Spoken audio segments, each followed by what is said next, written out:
মক্কা শরীফে যান, যাদের টাকা আছে হস্ত করবেনই। তারপরে আমার নসিহত হচ্ছে, হলিডে করার জন্য সিঙ্গাপুর, ব্যাংকক, হংকং এইসব জায়গায় দৌড়দৌড়ি না করে পয়সা যদি থাকে রমজান মুবারকে উমরা করে আসুন। আল্লাহর নবী বলেছেন, রমজান মুবারকে যে ব্যক্তি উমরা করলো সেজন্য আমার সাথেই হজ আদায় করলো।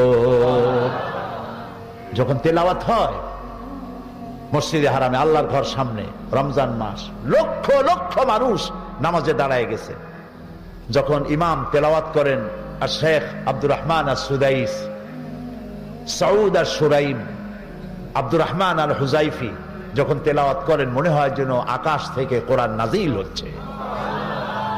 নামাজে কান্দাকাটি আমি জীবনে এর বাইরে কোথাও দেখি নেই। নামাজে কান্দাকাটি, ইমাম কান্দেন, জাহান্নামের আয়াত, জান্নাতের আয়াতগুলি যখন পড়ে ইমাম নিজে কান্দে, আর গোটা হারাম জুড়ে কান্না রোল পড়ে যায়। গত 26শে রমজান মক্কা শরীফে আমি ছিলাম।